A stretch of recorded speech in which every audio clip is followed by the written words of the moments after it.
दोस्तों, इस वीडियो में हम ये जानने की कोशिश करेंगे कि लेट और गेट का मतलब क्या होता है और इसको कैसे इस्तेमाल करते हैं। स्पोकन इंग्लिश में भी इसका इस्तेमाल बहुत होता है, तो इसके यूज को ठीक से समझ लेना बहुत ही फायदेमंद है। तो हम लेट और गेट के यूज को समझेंगे, कब और कहाँ इस्तेमाल करते हैं। यही इस वीडियो का टॉपिक है। तो सबसे पहले दोस्तों हम लेट को टेकअप करते हैं। LET late. लेट का मतलब होता है कुछ करने देना। करने देना यानी अलाउ करना, परमिशन देना, उसी का ये सिनोनिमस है। उसी का जहाँ पे अलाउ वर्ड यूज कर सकते हैं वहाँ पर लेट भी यूज कर सकते हैं, और वो बहुत फ्रीक्वेंटली यूज करते हैं। तो इसको हम एग्जाम्पल से ज़्यादा क्लियर समझ पाएंगे। जैसे उसे जाने दो, तो let him go.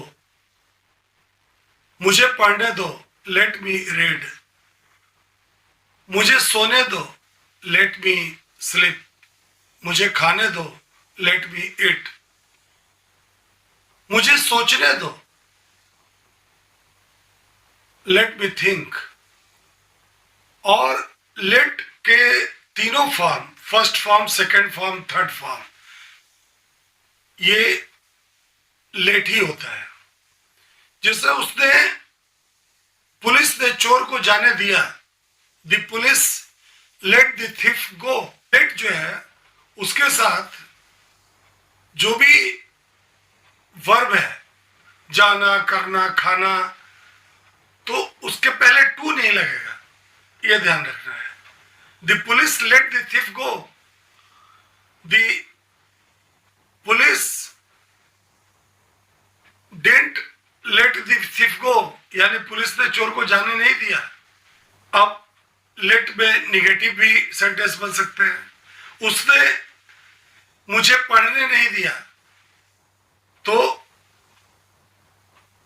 he didn't allow me to study, normal है। तो अलाउ की जगह पे हम लेट का इस्तेमाल कर सकते हैं। he didn't let me study। Let का दूसरा यूज है लेटिंग, LETTING। वह मुझे जाने नहीं दे रहा है, he is not letting me go। स्थिति को बिगड़ने देना अच्छी बात नहीं है, बिगड़ने देना। लेटिंग द सिचुएशन, बिगड़ने का होता है worsen, WORSEN। Letting the situation worsen is not a good thing. He is letting the apples spoil, यानी वह सेब को बर्बाद होने दे रहा है। He is letting the things go out of hand, या he is letting the situation go out of control, यानी he is letting the situation go, यानी वह अलाउ कर रहा है, जाने दे रहा है सिचुएशन को आउट ऑफ कंट्रोल, यानी काबू से बाहर जाने दे रहा है। तुमने डॉक्टर को इलाज करने दिया होता, तो एक तो ऐसे भी होता है, you should have allowed the doctor to treat, उसको हम लेट लगा के भी बोल सकते हैं। You should have let the doctor treat. मुझे थोड़ी देर सोचने दो, let me think for some time. तुम तो मुझे सोचने भी नहीं दे रहे हो, you are not even letting me think. You are not even, even मतलब सोचने तक, तक के लिए इवन लग गया। You are not even letting me think. जैसे अगर हम ये कहें कि दर्द मुझे रात भर सोने नहीं देता है, the pain doesn't allow me to sleep for the whole night. तो जब अलाउ यूज करते हैं तो टू लगता है, जिसे वह जाने नहीं दे रहा है। He is not allowing him to go. Allow के साथ टू लगता है, लेकिन लेट के साथ he is not letting him go, to नहीं लगता है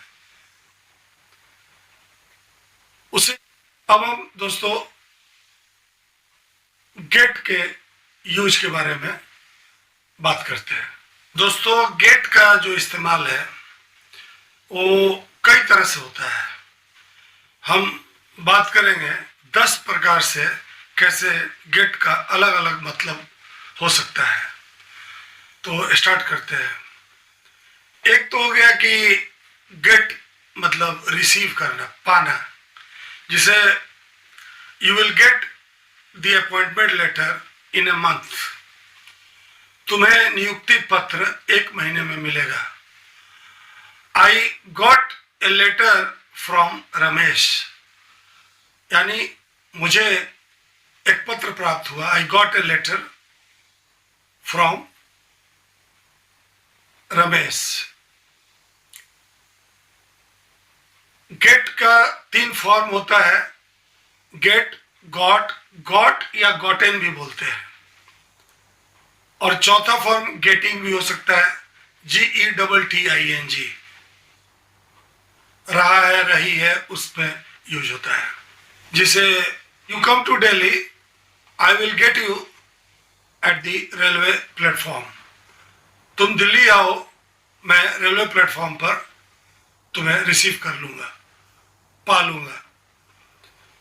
दूसरा है कि पहुंचना, उसमें भी यूज होता है। जिसे you go to Mumbai, I will get there in 2 days। तुम मुंबई जाओ, मैं वहां 2 दिनों में पहुंचूंगा। You get to Delhi, then we can have a meeting. तुम दिल्ली पहुंचो, तब हम एक मीटिंग कर सकते हैं। वी मे हैव या we can have a meeting, हम एक मीटिंग कर सकते हैं। You get to Delhi. तीसरा तरीके से खरीदना, जिसे कि आपके पास जूते नहीं है, अगर मैं कहूं कि आई will get U a pair of shoes, मैं तुम्हारे लिए एक जोड़े जूते खरीद दूंगा। आई will get U a pair of shoes. I will get U A mobile phone, मैं तुम्हारे लिए एक मोबाइल फोन खरीद दूंगा। चौथा इस्तेमाल है होना, state of, change of state, जिसे ये गर्म हो चुका है। इट हैज गॉट हॉट, ये गर्म हो रहा है। It is getting hot. Becoming hot के जगह पे इट इज गेटिंग हॉट। समझने के भी तरीके से ये 5वां तरीका है। जिसे कोई कुछ समझा रहा है और आप समझ रहे हैं, आप कहना चाहते हैं कि आई अंडरस्टूड, तो उसके जगह पे आप कह सकते हैं yes I got your point, I got it. मतलब मैंने समझ लिया आपने जो कहा। या जो आप कोई लिखता भी है तो आप रिप्लाई में बोल सकते हैं आई गॉट इट। लाने को भी इस्तेमाल में लाते हैं, गेट का इस्तेमाल करते हैं। यह 6th तरीके से, आई will get you breakfast in half an hour, मैं आधे घंटे में तुम्हारे लिए ब्रेकफास्ट लाऊंगा। आई will get U a glass of water, मैं तुम्हारे लिए पानी लाऊंगा। I get U a glass of water. तो लाने के भी यूज में गेट का इस्तेमाल होता है। कमाई के रूप में भी इस्तेमाल होता है। सेवेंथ फॉर्म जो है, how much do you get in your job, यानी तुम अपनी नौकरी में कितना पाते हो। तो आप कह सकते हैं I am getting ₹10,000 per month, यानी I am earning ₹10,000 per month. तो आई एम गेटिंग इस रूप में भी अंग्रेजी में इस्तेमाल होता है गेट का। अब कोई चीज होना, हमारे पास कुछ है, जैसे हमारे पास एक कार है, आई हैव ए कार, इसको हम कह सकते हैं I have got a car, या मैं एक कार खरीदूंगा, I will purchase a car, तो यहां I will get a car, ये भी बोल सकते हैं।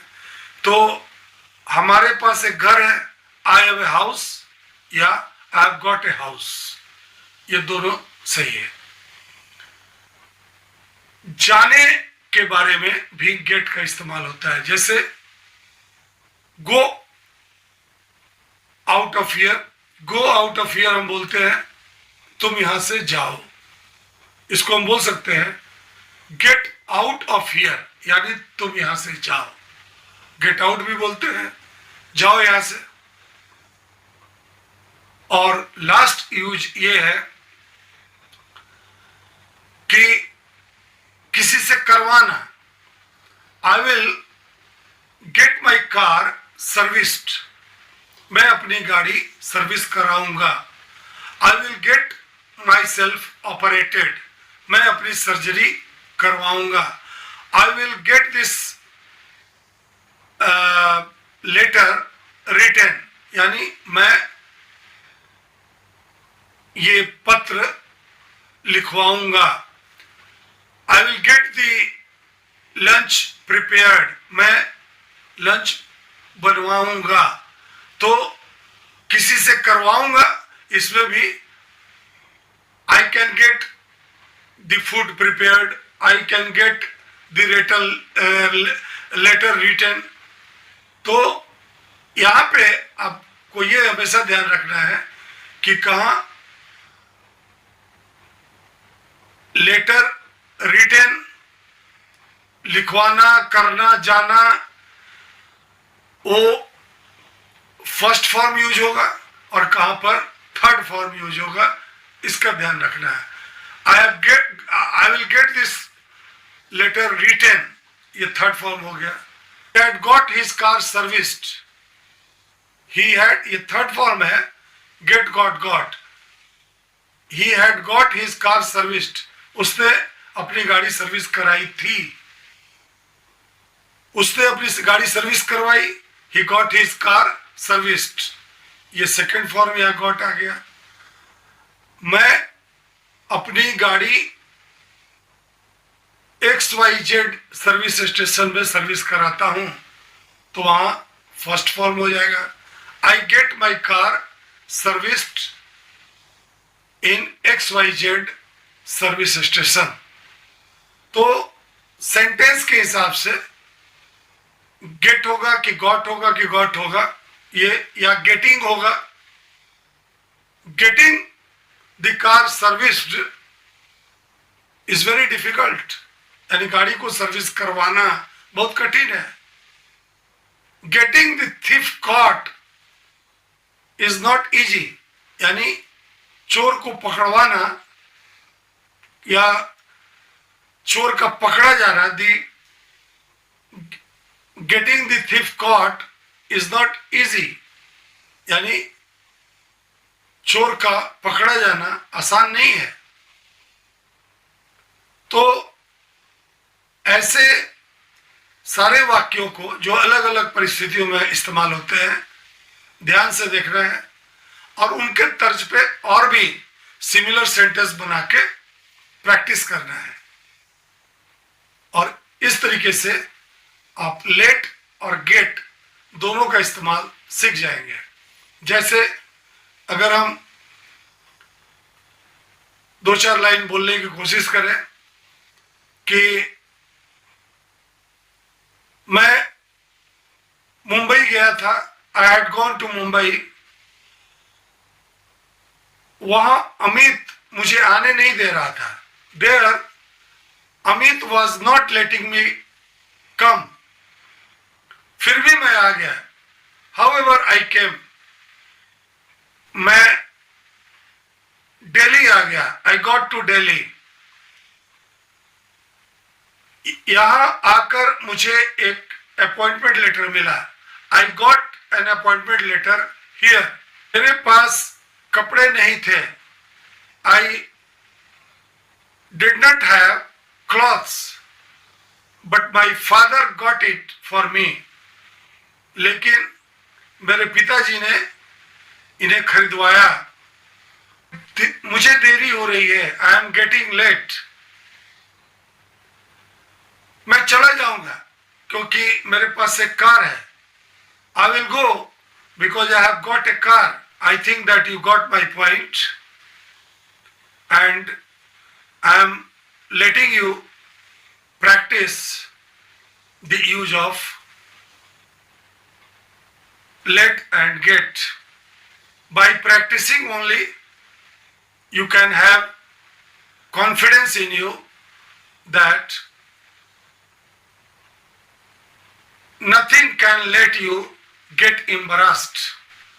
यानी प्रैक्टिस से ही आपके अंदर ये कॉन्फिडेंस आएगा, कुछ भी आपको एम्बरास्ड नहीं होने देगा।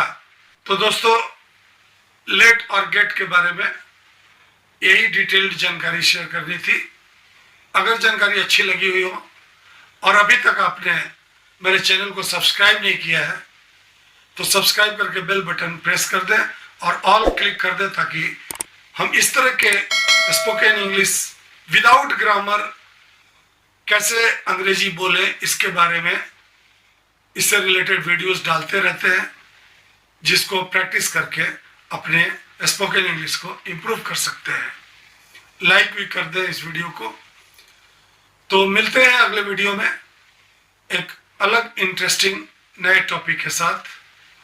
तब तक के लिए सी यू, बाय, थैंक यू।